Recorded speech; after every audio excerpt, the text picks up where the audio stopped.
तो hi friends, welcome है आप सभी का। देखिए, आज हम लोग करने वाले हैं Kolhan university political science minor paper semester 1 के इम्पोर्टेंट क्वेश्चन एंड आंसर। इस पेपर में मतलब ये इस पेपर में जो मैं दे रहा हूँ सॉफ्ट पेपर, ठीक है, ये सॉफ्ट पेपर में आपका 11 क्वेश्चन है और मैं गारंटी लेता हूँ कि अगर आप ये 11 क्वेश्चन करके जाते हैं तो आपके एग्ज़ाम में एक भी क्वेश्चन नहीं छूटेगा। हाँ बिल्कुल, क्यों?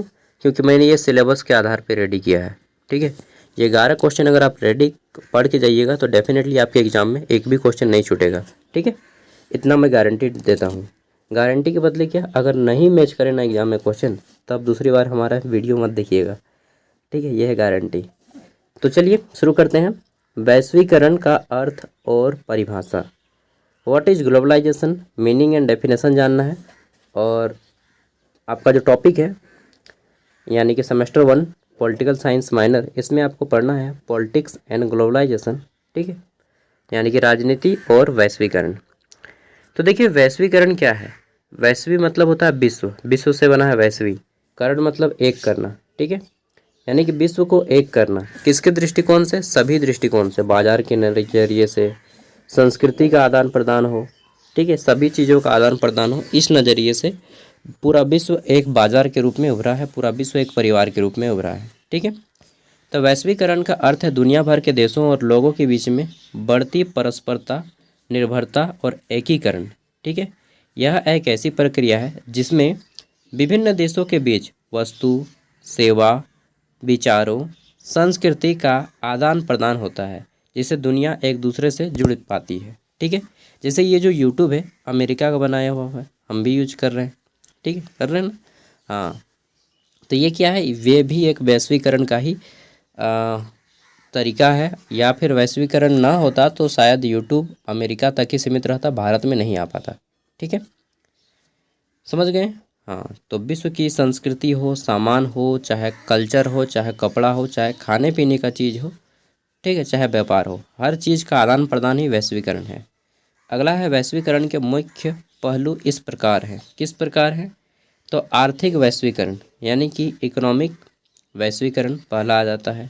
इसमें जो है इंटरनेशनल लेवल पे व्यापार, ठीक है, विदेशी निवेश, पूंजी का प्रभाव शामिल है। इसमें विभिन्न देशों की अर्थव्यवस्थाएं एक दूसरे से जुड़ पाती हैं।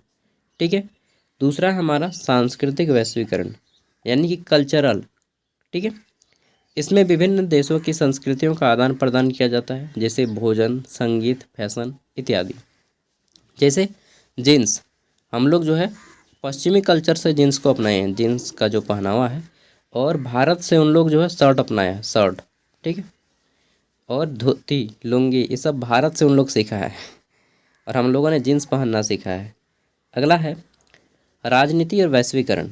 इसमें अंतर्राष्ट्रीय संगठनों का उदय, विभिन्न देशों के बीच राजनीतिक सहयोग शामिल होता है राजनीतिक वैश्वीकरण में। वहीं बात कर लेते हैं तकनीकी वैश्वीकरण। तो इसमें सूचना संचार प्रौद्योगिकी का विकास और प्रसार शामिल है, जिससे दुनिया भर के लोग आसानी से जुड़ सकते हैं। ठीक है, वहीं बात कर लेते हैं तो वैश्वीकरण के फायदे और नुकसान दोनों हैं।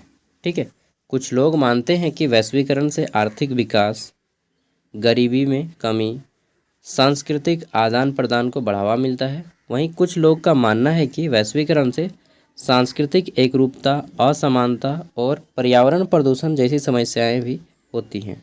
ठीक है, बिल्कुल सही बात है कि वैश्वीकरण होता है तो विदेश की कंपनियां किसी अन्य देश में जा कर के लगती है, और वो जो कंपनी जब बढ़ती है तो फिर उससे क्या होता है? पर्यावरण प्रदूषण होता है। ठीक है, तो ये भी बात सही है।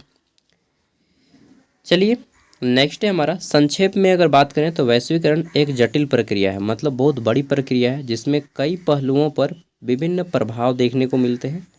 ठीक है, अभी हम लोग सब पढ़ेंगे, अलग अलग हो सकते हैं इसके प्रभाव, जैसे कि बाजार पर क्या प्रभाव पड़ा वैश्वीकरण का, मजदूरों पर क्या प्रभाव पड़ा, पर्यावरण पर क्या प्रभाव पड़ा। ठीक है, ये सब चीज़ें हम लोग देखेंगे। नेक्स्ट बात कर लेते हैं तो वैश्वीकरण ने भारत में आर्थिक विकास को तीव्र करने में क्या योगदान दिया है, ये जान लीजिए। लेकिन उससे पहले हमें ये जानना होगा कि वैश्वीकरण भारत में कब आया, भारत में कब से सामान बिकना शुरू हुआ वैश्वीकरण को लेकर। तो देखिए, इसको मैंने क्वेश्चन नंबर 11 जो सबसे अंतिम क्वेश्चन है उसमें मैंने इंक्लूड किया है। ठीक है, काफ़ी बड़ा आंसर लिखा है इसका। चलिए तो देखिए कहाँ गया यार 11 नंबर, सॉरी 11 नंबर को जो पॉइंट है इसको मैंने रेड नहीं किया है क्वेश्चन वाला, ठीक है। तो भारत में नई आर्थिक नीति कब अपनाई, when was passed new economic policy in India. नई आर्थिक नीति मतलब भारत में पहले जो है आप दूसरे का सामान नहीं बेच सकते थे, दूसरे देश से सामान नहीं खरीद सकते थे और ना दूसरे देश का सामान हम लोग बेच सकते थे। तब भारत में वैश्वीकरण की जो नीति है वह 1991 में अपनाई। कब, 1991 में। और उसके बाद से भारत में विदेशी सामान का बेचा भी जाने लगा और ख़रीदा भी जाने लगा, मतलब हम भी बेचने लगे विदेशों में सामान अपना और ख़रीदने भी लगे, ठीक है। चलिए तो देख लेते हैं 1991 में। देखिए भारत में नई आर्थिक नीति जिसको हम लोग न्यू इकोनॉमिक पॉलिसी बोलते हैं, जिसे 1991 की आर्थिक नीति भी कहा जाता है, क्योंकि यह 1991 में लागू की गई थी।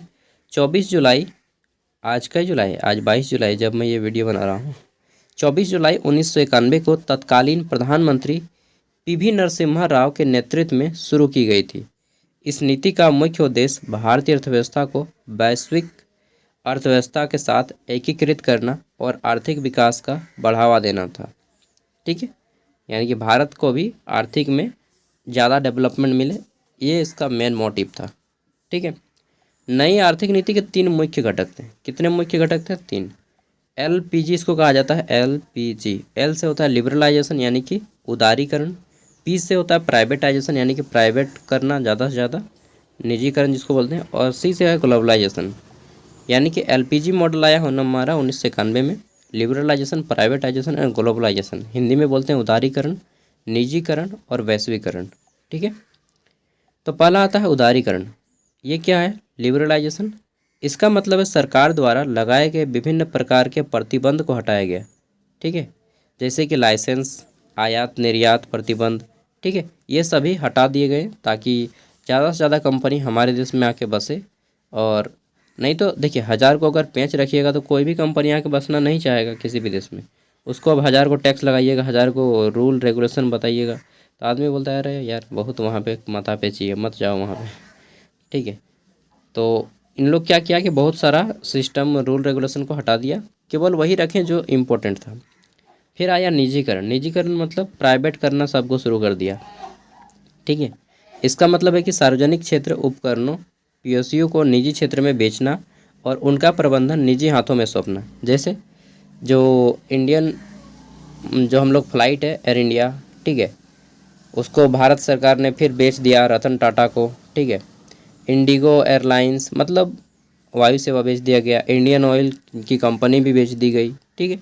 इसी तरह से जितना है ओएनजीसी बेच दिया गया, धीरे धीरे बहुत चीज़ों को प्राइवेट कर दिया गया, प्राइवेट सेक्टर में बदल दिया गया, ठीक है। अगला है हमारा वैश्वीकरण। वैश्वीकरण क्या है? तो इसका अर्थ है कि भारतीय मतलब वैश्वीकरण के लिए ही ये दोनों चीज़ें अपनाई गई, ठीक है, कि भारत जो अर्थव्यवस्था है इसको विश्व की अर्थव्यवस्था के साथ एक कर देना, ठीक है।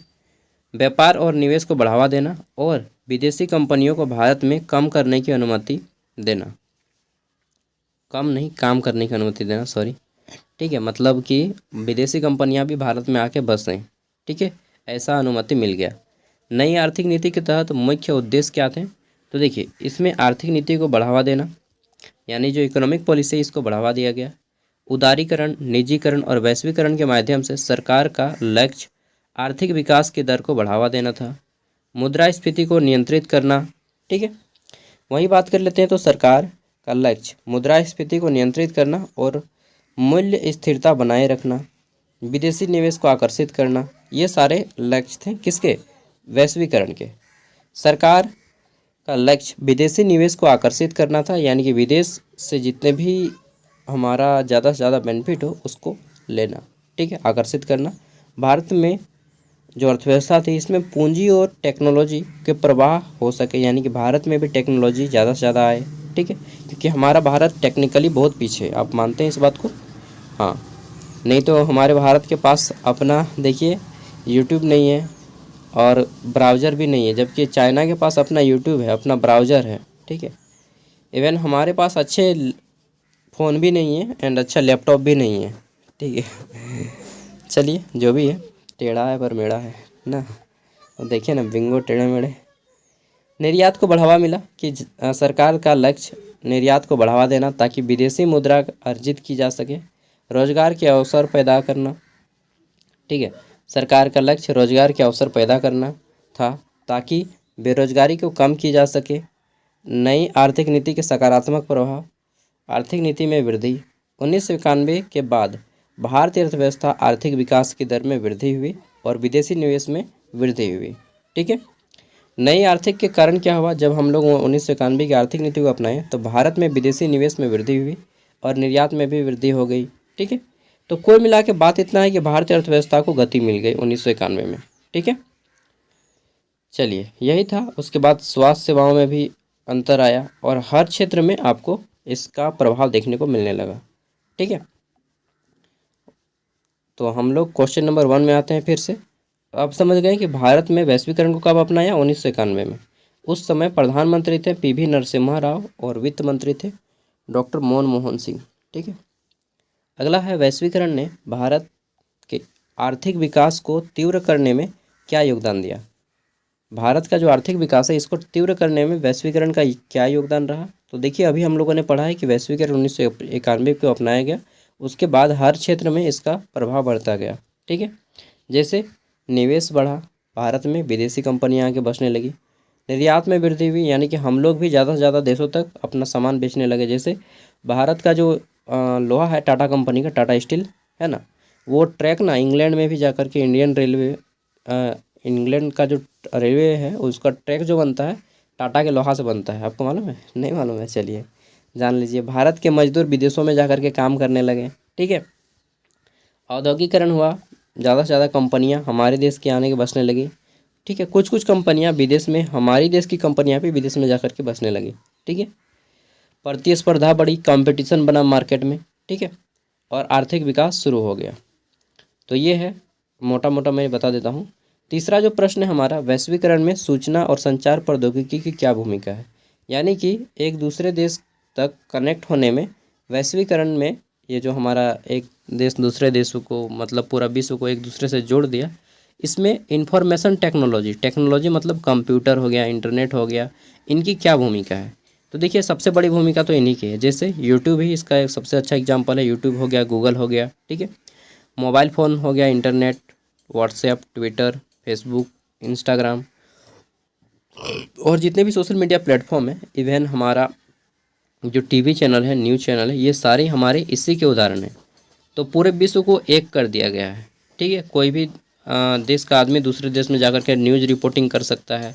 हम लोग किसी दूसरे देश का ऑनलाइन सामान परचेज कर सकते हैं। तो ये सब किसके नज़रिए से हो पाया? इंफॉर्मेशन एंड कम्युनिकेशन टेक्नोलॉजी के नज़रिए से। ठीक है, मैं आपको केवल समझा दे रहा हूँ, आप लोग पढ़ लीजिएगा। अगला है वैश्वीकरण में अंतर्राष्ट्रीय मुद्रा कोष और विश्व व्यापार संगठन की क्या भूमिका है। देखिए वर्ल्ड ट्रेड ऑर्गेनाइजेशन है हमारा एक, WTO, और एक हमारा इंटरनेशनल मॉनेटरी फंड। ये दोनों जो हैं, अगर आपको किसी देश को पैसा की कमी हो जाती है, घट जाती है, तो आपको ऋण उधारी देते हैं। ठीक है, हम लोग ऋण लेते हैं ना, ऋण, तो जो ऋण देश पर भी ऋण लगता है। ठीक है, देशों को भी पैसे की ज़रूरत होते हैं तो वो लोग भी ऋण लेते हैं। और वो कहाँ से लेते हैं? या तो WTO से लेंगे। पहला तो है आपका, देखिए यहाँ पे विश्व बैंक। विश्व बैंक, अच्छा इसको कर लेते हैं, ये इम्पोर्टेंट है। ठीक है, देखिए वैश्वीकरण और तकनीकी चालकों में अंतर्राष्ट्रीय वित्तीय संस्थान जैसे विश्व बैंक और अंतर्राष्ट्रीय मुद्रा कोष, ठीक है, और विश्व व्यापार संगठन, ये शामिल हैं। 3 गो इंस्टीट्यूट का मैंने नाम बताया। वैश्वीकरण में 3 गो इंस्टीट्यूट अहम भूमिका निभाता है। अंतर्राष्ट्रीय संस्था में इसमें पहला आता है हमारा इंटरनेशनल मॉनेटरी फंड यानी कि IMF, अंतर्राष्ट्रीय मुद्रा कोष। ठीक है, पहला संस्था है। दूसरा संस्था जो वैश्वीकरण में मदद करता है वह है हमारा विश्व व्यापार संगठन, और तीसरी जो है हमारी वह है विश्व बैंक। ठीक है, वर्ल्ड बैंक जो यहाँ पे है, रही भाई यहाँ पे है ना छोटा सा। हाँ, तो ये 3 गो संस्था जो है ग्लोबलाइजेशन में मदद करता है। ठीक है, विश्व बैंक भी ऋण देता है और IMF भी ऋण देता है। ये 2 गो ऋण देने वाली संस्था है। जबकि WTO जो है यानी कि विश्व व्यापार संगठन, यह एक संगठन है जो विश्व के सभी देशों को आपस में जोड़ के रखा है व्यापार के तहत। यानी कि इसके जितने भी मेंबर कंट्री रहेंगे WTO के, इस संगठन के जितने भी सदस्य देश रहेंगे, वो अपने आसपास के जितने भी सदस्य देश हैं उन सभी सदस्य देशों में जाकर के वो बेच सकते हैं अपना सामान और ख़रीद सकते हैं। समझे बात को? ठीक है, तो विश्व के लगभग 1-2 देश छोड़ के बाकी सभी देश विश्व व्यापार संगठन का सदस्य है। ठीक है। अंतर्राष्ट्रीय वित्तीय संस्थान की भूमिका देखिए, तो अंतर्राष्ट्रीय वित्तीय संस्थान अगर किसी देश को कंपनी होता है तो विश्व बैंक से वह ऋण ले सकता है। वर्ल्ड बैंक यह अमेरिका में स्थित है, इसका मुख्यालय। विकासशील देशों को गरीबी कम करने और आर्थिक विकास को बढ़ावा देने के लिए वित्तीय सहायता और तकनीकी सहायता प्रदान करता है। ठीक है, विश्व बैंक। और यह जो विश्व बैंक वाशिंगटन डीसी में है, अमेरिका का वाशिंगटन डीसी शहर अमेरिका की राजधानी है। ठीक है। अगला है अंतर्राष्ट्रीय मुद्रा कोष यानी कि IMF, इंटरनेशनल मॉनेटरी फंड। इसका भी मुख्यालय कहाँ पे है? IMF का मुख्यालय फिलीपींस मनीला में है शायद, मैं भूल रहा हूँ। अगर तो आप लोग को किसी को याद हो तो बता दीजिएगा। IMF का मुख्यालय मनीला में है आई थिंक। ठीक है। तो वैश्विक वित्तीय संस्थान बनाए रखने और सदस्य देशों को आर्थिक संकट से निपटने में यह मदद करता है और ऋण भी प्रदान करता है। वहीं हम लोग बात कर लेते हैं विश्व व्यापार संगठन यानी कि वर्ल्ड ट्रेड ऑर्गेनाइजेशन। इसके सदस्य देश व्यापार और विनिमय करने में बाधाओं को कम करने में काम करते हैं और अन्य आर्थिक तकनीकी चालक इसमें हम लोग बात कर लेते हैं तो अंतर्राष्ट्रीय व्यापार, तकनीकी प्रगति, बहुराष्ट्रीय निगम। ठीक है।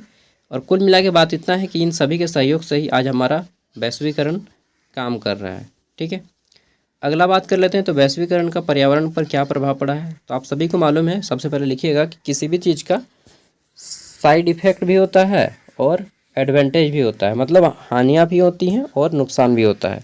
सेम उसी तरह से वैश्वीकरण का पर्यावरण पे सकारात्मक प्रभाव भी पड़ा है और आपका नकारात्मक प्रभाव भी पड़ा है। तो पहले लिखना है सकारात्मक प्रभाव, जैसे कि प्रौद्योगिकी का प्रसार हुआ यानी कि टेक्नोलॉजी हमारे यहाँ पे आई।